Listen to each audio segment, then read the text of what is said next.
nsubire ndabaramutse hena n'abaheni kaze mwese banywanyi bacu mubana natwe mu makuru n'ibiganiro dushikiriza kuri nombonesha kure yacu kandi yanyu. N'iyindi nkuru mbi izindutse hiravugwa ngaha mu gihugu c'u Burundi. Ni inkuru iri guhanahanwa ku mbuga ngurukana bumenyi cane ku bakunzi buyu muririmvyi ahejeje kwitaba Imana na wene kuri no gerekerezo rya 24 z'ukwezi kwa gatatu umwaka w'ibihumbi 2023. Uyu muririmvyi azwi ku izina rya Saidi Braza, akaba hari inararibonye mu muziki w'u Burundi, akaba atakiri kw'isi y'abazima. Turaza kubabwira ivy'urupfu rwa Saidi Braza. Muri ano makuru muraza kumva icamuhitanye, kuntu yapfuye ndetse n'ibindi vyinshi kubirabana n'urupfu rw'uyu muririmvyi. Benshi rero bariko baragaragaza umubabaro batewe no kubura umuririmvyi akomeye nk'uyu. Yarafise ico azi ku muziki w'u Burundi, ariko nanone akaba yaragize uruhara rukomeye cane mu ruririmbo rwiwe yakoze yise Burikukiye n'izindi nyinshi yagiye aramenyekanamwo. Turaza kugenda tugaruka ku mateka yiwe tubabwire n'urupfu rw'uyo muririmvyi Saidi Braza. Imana imwakire mu bayo, kandi imbere yuko tubaha idonido ku camuhitanye tubanze dufate kano kanya duhoze umuryango wabuze. Turaremesheje abo mu muryango wiwe n'abandi bakunzi b'umuziki w'u Burundi. Nizere ko wamaze gufyonda kuri subscribe kugira igihe cose turonse amakuru n'ibiganiro urajuba mu bambere bashikirwa nayo. Ano makuru tuba twegeranije twifashishije umurwi w'abamenyesha makuru bacu bakorera irya nino, maze nkayatunganya nkayagushikiriza ingingo imwe imwe ukwayo. No mubabaro rero yoba kuba ariko baragira ico bavuze kuri uyo muririmvyi Saidi Braza. Benshi bati twamukunda kandi arasize iragi ryiza mu muziki w'u Burundi. Bati yaheza ni mwijuru Braza, iruhukire amahoro. Ati waririmba nk'utazoramba. Ati yo birababaje cane, ariko nta kundi ubuzima bwo mw'isi ni bugufi cane ntiburamba. Ati uburuhuko bwiza kuri Saidi Braza. Imana mushobora vyose ihe kwihangana umuryango wiwe w'amaraso. Ati niyigiriye isi wapi, nzokwama ndamwibukira kw'indirimbo ziwe. Arasize ico tuzokwama tumwibukira ko, nta kundi Imana imwakire mw'isi tuhabaye dupanze. Ati naho bamwe batabitahura, ushaka ugendera mu ngendo, ushaka ugendere mu ndege buri munsi. Ati turapanze, ati umunsi nyezina, ati tuzokwigira. Uyundi ati Imana imwakire, tuzokwama tumwibukira ku ndirimbo ziwe. Imana imuhe iruhuko ridashira mu bwami bwayo. Imana mushobora vyose yamukunze kuturusha, imwakire mu bwami bwayo, mu muryango nayo komeze kwihangana. Ati rest in peace mucuraranzi myiza, usize amateka atazokwibagirwa mu gihugu. Ati nimuze dufatane mu nda, dukundane amakungu tuyabere akarorero. Namwe mu majambo yagiye arakunda kuririmba mu ndirimbo ziwe ya za misi yose.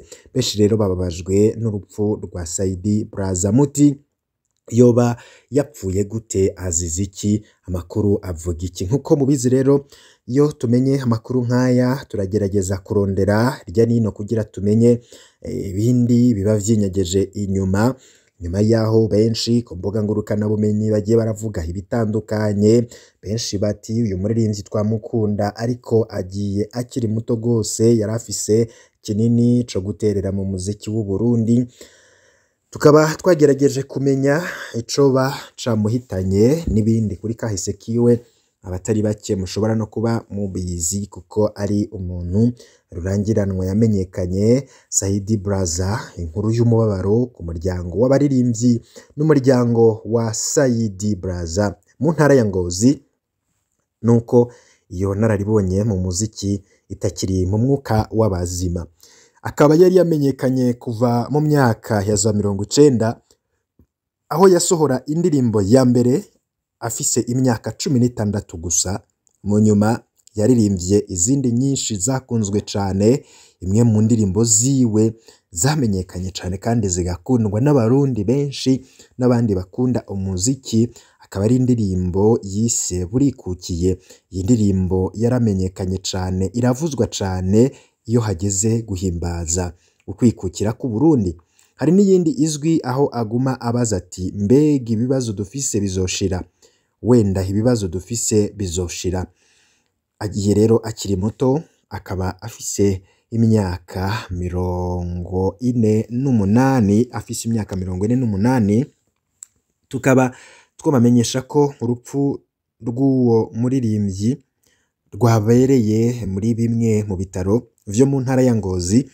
Ni mw'ijoro ryo kuri uyu wa kane igenekerezo rya 23 ntwarante 2023. Gushika ubu ntituramenya neza icamuhitanye, kimwe gusa nuko yahora ari mu bitaro kandi yarakitswe n'amagara. Ni inkuru rero tuzogarukako tukababwira ingwara yoba yamuhitanye, gusa yarakitswe n'amagara nyene, akaba yapfuye. Mu ndirimbo ziwe zakunzwe cane harimwo Burikukiye, Yameze amenyo, Twiganirira n'izindi. Akaba yitavye Imana urupfu rw'umwe mu nararibonye mu gukundisha abarundi igihugu biciye mu ndirimbo ziwe, rukaba rwashitse mu gitondo co kuri wa 24 ntwarante 2023. Iyi nkuru yababaje benshi, ati turahomvye gose, Uburundi burabuze intwari mu muziki. Ati Imana nikomeze abo mu muryango kandi bareme. Ati ibi bintu birababaje cane, ariko nta kundi, ubuzima bwo kw'isi ni bugufi cane ntiburamba. Ati Saidi Braza twamukunda cane, none nawe arigiriye. Ati yo Imana imwakire mu bwami bwayo. Ati legend mu muziki w'u Burundi benshi twamenye ku izina rya Saidi Braza ahejeje kwitaba Imana azize uburwayi mu ntara ya Ngozi, aho yararwariye mu bitaro kira benshi bazi nko kwa Moise. Tubandanya kwihanganisha umuryango n'abakunzi b'inararibonye mu muziki ndundi Saidi Braza. Urupfu rwiwe rero rukaba rwababaje abatari bake. Abandi bati inkuru y'umubabaro, umuririmbyi yamenyekanye ku izina rya Saidi Braza yaraye aryamiye ukuboko kw'abagabo. Saidi Braza yari umuririmbyi w'umurundi, akaba yasohoye indirimbo nyinshi zagiye zirakundwa ndetse zigakora ku mitima ya benshi kuva mu myaka za 90. Akaba aho yasohora indirimbo ye ya mbere ku myaka 16. Ati mu ndirimbo ziwe zitandukanye yakoze hakaba harimwo Burikukiye, indirimbo idasiba kuvuzwa ku wa mbere mu Kakaro uko umwaka utasha, aho Burundi buba buriko bwigina intahe yo kwikukira. Saidi Braza akaba yitavye Imana ku myaka 48 mu bitaro bimwe vy'Ingozi, aho yarasanzwe amaze igihe. Amakuru rero tukaba duhojeje umuryango wa Saidi Braza, ariko nanone benshi bati yo birateye agahinda. Ati hano mw'isi si iwacu, yo muririmbyi namukunda cane kandi Uburundi burabuze intwari. Benshi bati none gaha ibi ni biki biriko biraba mu gihugu cacu.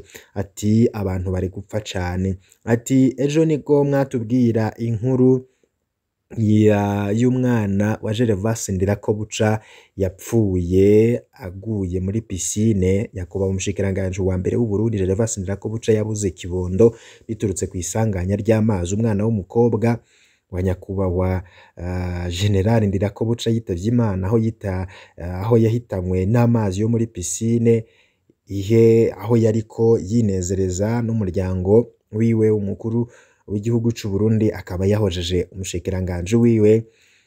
Umwana rero akaba yasomye nturi, nawe akaba yarapfuye ku munsi w'ejo. Saidi Braza nawe hajeje kwitaba Imana.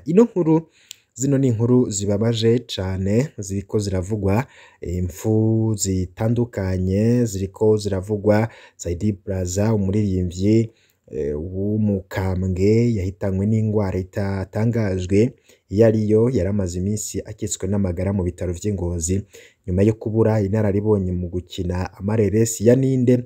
Ubu naho tubuze inararibonye mu guhanura akoresheje umuziki. Bose batabarutse umwaka umwe mu mezi amwe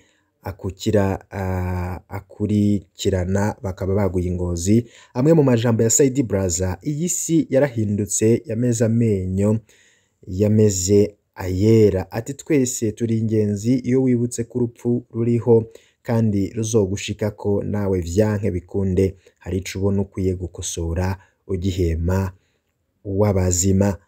Ivyo rero ni amwe mu majambo ya Saidi Braza yagiye arakunda kuvuga mu ndirimbo ziwe, nawe rero akaba agiye. Imana imwakire mu bwami bwayo. Turahojeje gose umuryango w'umuhisi. Uwo muryango wiwe rero ukaba uvuga ko yaduze atameze neza inyuma y'amezi 2 n'inusu yaramaze i Bujumbura. Ni mu minsi iheze ashitse Ngozi yaciye ashikira mu bitaro Kira, aho benshi bita kwa Moise, aho yari amaze iminsi arwariye asa n'uremvye cane, akaba rero yitavye Imana. Turahojeje umuryango wabuze, kandi Imana iremeshe abasigaye n'abandi bakunzi ba Saidi Braza. Nawe urashobora kugira ico uvuga, ja muri commentaire maze utubwire uko wakiriye ino nkuru y'urupfu rwa Saidi Braza.